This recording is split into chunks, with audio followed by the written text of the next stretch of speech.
Hello and welcome to the second episode of this mini-series, I'm Building a Plane. So as you can see, the kit's all here ready to go. My inspector is on the way. He's flying in from Shobdon, Steve Eyers. So hopefully he signs me off today so that I can start building the plane. I'm going to have to obviously tidy things up a little bit, make it a bit smarter in here. So I'm going to crack on with that now. Yeah, I'm not sure what to expect again. I've printed off my paperwork, which Rob Mott from the BMAA very kindly sent to me. So that's all done. Steve's just got to do his bit, and then I've just got to send it back off to the BMAA, and I can start building my plane. So all very exciting. I've had a couple of questions from people surrounding the build from the previous video.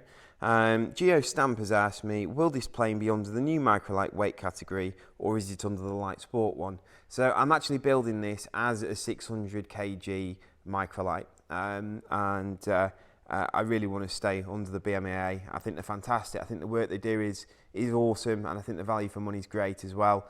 I love the magazine for starters, and I've got to say, you pick the phone up to the technical office and they're so helpful. You know, it's a big major factor in my decision, and as you can see, I've got BMAA t-shirt on today. So I've got another question as well. This one's from Barry Wald. Great project and looking forward to the build. I have a couple of questions. You mentioned you were exploring the other options other than the Skyranger. Do you care to share? Second, what was it that swung you to the Skyranger? I look forward to hearing from you and good luck. So firstly, thank you very much for watching, Barry. It's much appreciated and it's a great question. What actually swung me towards the Skyranger in the end was mainly the fact that I'm building it as a 600 kg machine and flying within the law legally, two up with all your luggage and full tank of fuel. Well, I think it's actually impossible to overload the aircraft if you're flying within the parameters that are set. So that was a huge factor. Another one was the fact that it's a BMAA aircraft. I really wanted my first build to be around what I know and what I understand, and I've got no experience with the LAA, so that would have just been a little bit of a step too far for me at this time. I'm not saying I'd rule out an LAA build in the future, but at this moment in time, I've got to stick to what I'm comfortable with, and that's basically what it was.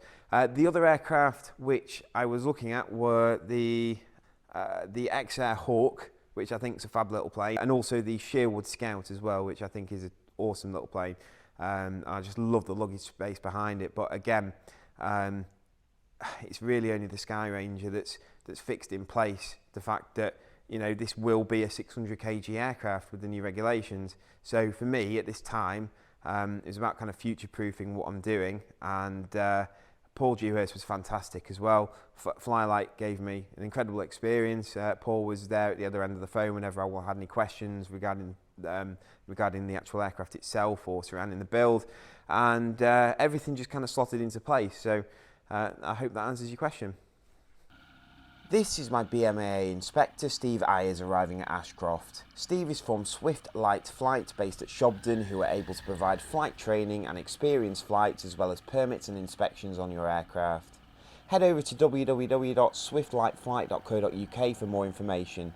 Steve travelled all the way from Shobdon to do a permit inspection on my Eurostar a couple of years ago, and I personally highly recommend him.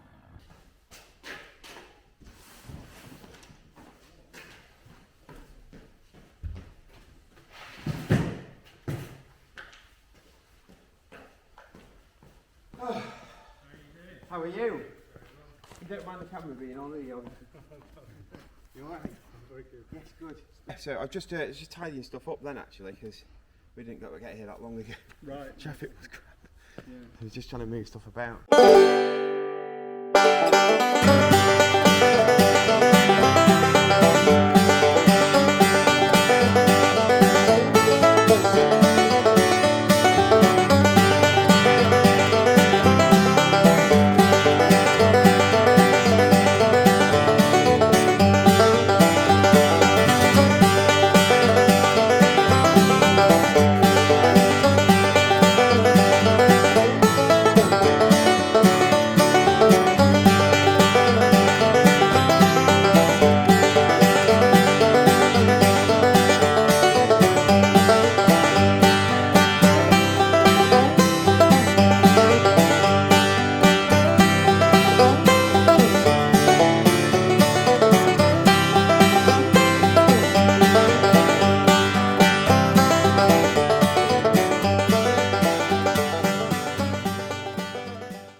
right over?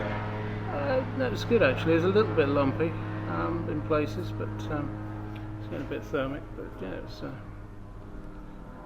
Steve was flying, so. You had to come in a C-42, didn't you? Well, it's the only the thruster's got its wings off at the moment. Oh, was it? Being worked on. Engine certificate. The engine was. I didn't get an engine certificate as such. It's, they've included the engine number on that first document. I think that's supposed to be the conformance for the engine as well, because it's got and Rotax. Okay. I think, unless there's something else. No, it's new supplied by CFS, so I guess that's correct. And its provenance, so that's fine. Looks like we can supply it later anyway. And then the copy of propeller certificate performance, which is that one. Which is where? It's in that box, I would think. Do you know what? I've looked everywhere for the propeller and I can't find it. I found the hub. I presume the actual blades will be... Well, the blades will be wrapped up in quite a bit of wrap and bubble wrap or whatever they're using, foam. So I would have thought they'd be in that box. There's a couple of bits to follow, you see, like the wing tubes and the 600 kg landing gear. At the moment I've just got the 450 landing gear, so to build it onto that, and as soon as the 600 comes, swap it out basically. Well, this just asks for the letter of conformance, so I guess that we've got that. One thing I did notice, and I had a question, what do I do about parts that I'm questionable about? Like for example, this is it's obviously been squashed by something, it's oval shaped, which isn't ideal. Well, I think it's oval shaped on... And it's got a mark in it on the side. I've taken a photo of it, but... Yeah, I mean, contact Paul about everything that you're but that's actually been pressed to that shape. I just don't even know what that is yet, so I don't know whether it's the correct shape. It's just whether it's obviously lost the sleeve off one end. But where's the mark? Are you talking about that there, mark? Yeah. Yeah. Well, that's where it's been pressed. That's okay. Right. It's pretty normal. So yeah, I'm not used to stuff like that, you see. So these are all the things that will make me a bit. Yeah. Is that okay or is it not? Yeah. Then there's one on the other side there, isn't there? So. Yeah. I mean, I'd give them a good wax or not wax or ACF 50. You've bought some ACF 50? I know. I haven't. I need to get some ACF 50 actually. Yeah. I don't recall seeing that on my shopping list, but. I think you'll find, from memory, it's one of the first instructions in the build manual is squirt ACF 50 inside all the tubes. Really? But be careful because it turns into a dripping, sticky mess if you do too much. But certainly, ACF 50 on aluminium is a nice product. Let's have a look, see what it says. There you go. Oh, you found it? So just read that section there. It's well worth doing because it will stop a lot of corrosion in the future.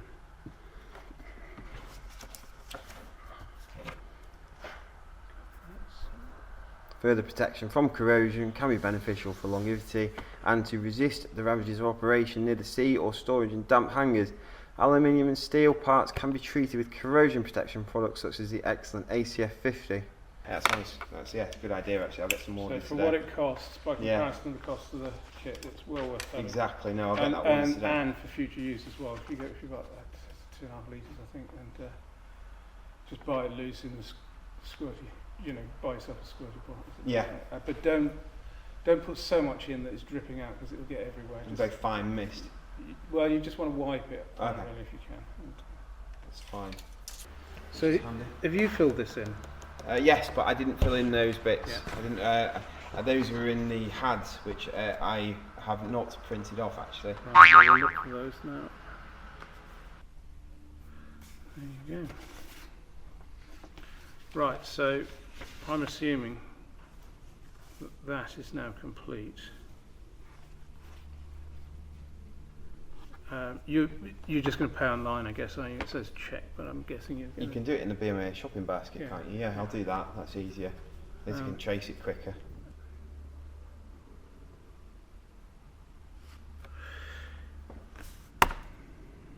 Right. Good. So what I want to do, I'm just going to get my phone and I'll take some pictures. Okie dokie. Do I sign here next to it, don't I? Nynja neck. Owner's signature. Hey, don't start that. Someone just called me that on the radio for some reason. What's date? Oh, I just told him that. 8th. Why can you never remember the date ever?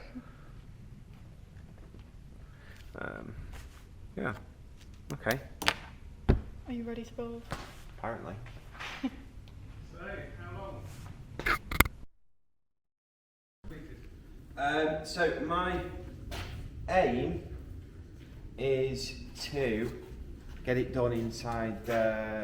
Well, before I want it flying and built and ready to fly properly and all tested and everything before the end of January. We'll write that on the wall. Yeah. Oh, Do you think it's doable? That's a good time. Well, I'm doing it full time. if you're doing it full time, it's doable, then. Yeah. So I mean, Just the main thing is not to rush anything. You know, just Yeah. sit back and think about it. And if it takes you an extra half an hour, then you know, especially when you get to things like fiddly bits like the fuselage, make sure you've got a bit of help because they're big wobbly bits when they're not connected to the aeroplane. Yeah, And the exactly. screens and the doors, just get them nicely fitted. Anna's actually great as well. I know she looks very slight, but she's helped me rip my C-42 apart and all sorts. So. As long as she's filming my best side, though, I don't care. And you know, you've got a fairly good example. I know it's a different model, but you've got a fairly good example. It looks quite neat. That one. It's a good idea, actually. Go and just poke around in it and just see.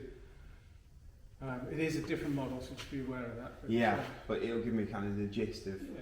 if I'm confused about anything. I suppose it will, won't it? Yeah. These baskets are great, but the other thing I do, because everything comes in plastic bags, is I get yourself a board like that, just pin to the wall. Doesn't even need to be screwed; it can just be hung off that rail. I've got a staple gun, so. And then nails in it, and just clip the plastic bags onto the nails. Yeah. Okay, and then you can label them up, whatever you want to do, but as long as they can be seen, then you know exactly where everything is. Okay. Just so much easier than leaving it in bins and boxes and. Well, that's a good idea. So you've got a that nice board, space there. That board would be great. I could chop that and have some here, half of it there, and then half of it below, couldn't I? I wouldn't even bother doing that. What No. I'd do is I'd put a couple of nails in it, or screws or something, cable ties, just cable ties through those holes, Yeah. off that rail, and let it hang there in front of that No, that's a good idea. cable. Great idea. See, that's lateral thinking. I like that. So much easier. And then just nails or screws so you can clip your plastic bags on and all in a neat rows. It's so much easier. The other thing is if you can send me regular photographs of stages, you know, just bung me a WhatsApp with a photograph. I will indeed. Just keep me updated about, you know, how far you're getting on. Whether I mean, I doubt I'll be able to see anything anyway. But I'm always, you know, you can always call me. Paul's a good source, best source really, ultimately, and also, you know, I can contact John Hunt, who's built several and knows a lot about them, so necessary. And obviously the BMAA. Yeah. Rob's been great actually. Yes. Rob Mott. Yeah. He's always really helpful, but he's Very enthusiastic. he is. He's very encouraging as well. You know, it's a big task I think that I've taken on, but you know, it's one of those things that I'll learn so much from it. I'll be so glad that I've done it at the end. And again, you know, if I can, Halfway through, you might not be. more than likely. But I think. I mean, I thought about it, and I thought how I've coped with other projects in the past and things like that. And I think that the first week will be kind of a settling in period of getting into the swing of it, understanding how it's all the manual's been put together and how it's all been written, and you know, once I get into the swing of that, I think that's probably half the battle. But I'm just going to follow everything to the letter. I'm not going to try to take any shortcuts. Another thing we found with the previous build, because the chap who was building got things sort of made a couple of mistakes, but it was only because he didn't try something, looked at the picture and thought, I'll slap that on there. Yeah.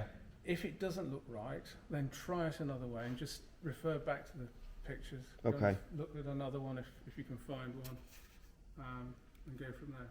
Understood. Steve's just been. He is leaving now.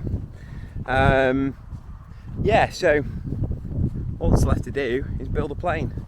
I'm just waving Steve off. He's just about to take off on runway 09 and head back.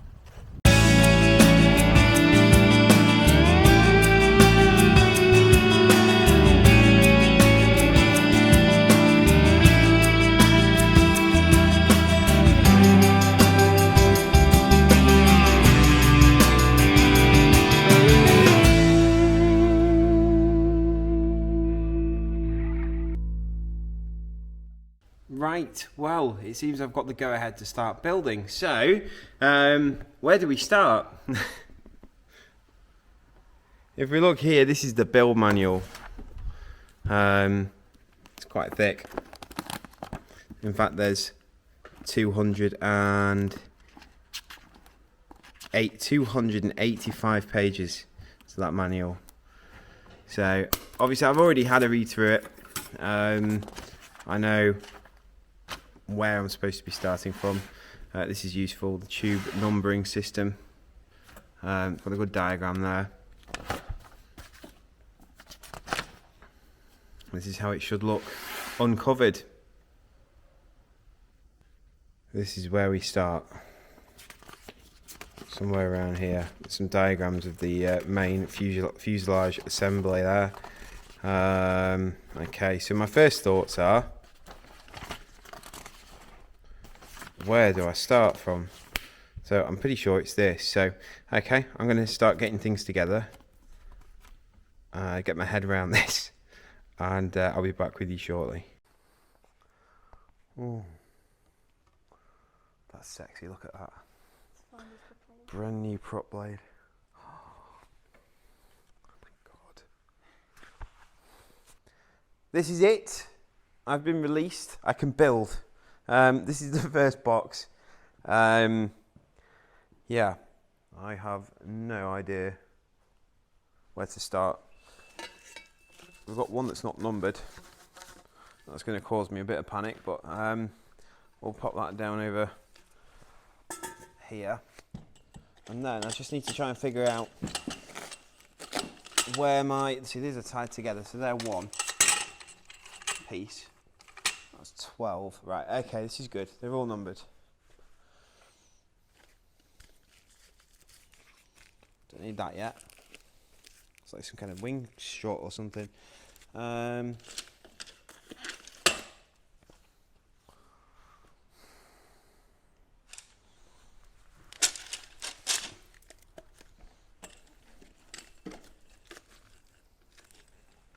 does that say? 19. It's either 19 or 61.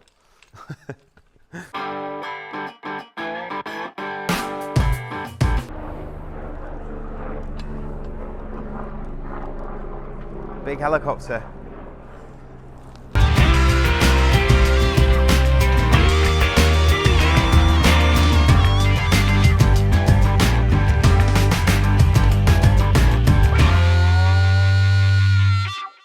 Number 10, as I've got here, this is a good starting point. So this is what it suggests to start with, by building the triangles for the main cabin. And we've got upper and lower triangle assemblies. You can see here, number 10 joins onto number 7. So I'm going to try and find number 7, and then we'll try and put that one together. So Anna managed to actually find number 7, which is what we were looking for, which joins onto number 10, and that creates part of the triangle for the plane, so for the cockpit. So I've got a serial number on there as well, so I don't know whether or not to point the serial number in or out. One would presume serial number points in, unless it sits on the back like that. However, it's a good question. Welcome back. So while I've been gone, I have managed to, let's flip you round. Here we go. So I've put together the lower frame here, or lower triangle I should say. These are the brackets which apparently fasten the seats in. And this is the upper triangle. So I haven't done much, and it's taken me quite a while actually. Probably, what time did I start, Anna? About an hour. So it's taken me about an hour to do all this. I think it's a bit longer than an hour actually. There's been interruptions and then one. There's been a few interruptions, and also a McDonald's as well. So it's going well. It's nothing stressful or anything like that. It's actually quite therapeutic, and I'm quite enjoying it. One thing I would say, this bag of bits, it took me ages to locate where this bag of bits was, and that's where the seat brackets were that I needed. So anyway, eventually I found them, which is good. So I think overall, I've probably spent more time looking for stuff than I have actually building things at the moment. So I think there's a lesson to be learnt there. So I've started to kind of at least organise a little bit better so I can find what I'm looking for, which does help. So I think organisation is something that I'm going to focus on to try and get a bit more smooth at the process. So I'm going to have a look at the builder's manual and see what's next, see if it's anything that's easy enough, and then I'll crack on. What time is it in the moment? 3:30. So it's 3:30 at the moment. I'll probably just do another hour or two, something like that, and then see how I get on. But yeah, I'll check in with you guys shortly. Welcome back to Ashcroft, and I'm building a plane, or I'm trying to anyway. So what I'll do, I'll show you where I got up to. That's the one. 1, 2, 3. Here we go. Flip. So I've built the upper triangle, as they call it, which is here. And I've also built the lower triangle, so these are the seat brackets here. And I've also got this ready to put on as well. So this is, as you can probably see, let's have a look. This sits up here like this, and it joins the upper and lower frames together. And you might notice this is where your wings actually attach to inside the cockpit. So that's that. I'm just getting my head around washers and nuts and bolts and anti-crush sleeve tubes and all this kind of malarkey at the moment. So I'm just getting into the swing of it. And also got rudder assembly, which is now ready to go on a bit later down the line as well. I'm just generally getting through all the parts in here. So I think really, so I think there is quite a lot to do. As for the first day, I'm really chuffed with the way things have gone. It's not been overly speedy. Anna's there. She doesn't like to be filmed, in case you're wondering, which is why she doesn't make too many appearances on the camera. Yeah, I'm pleased with how it's going. I've probably spent more time actually looking for parts than I have fitting parts.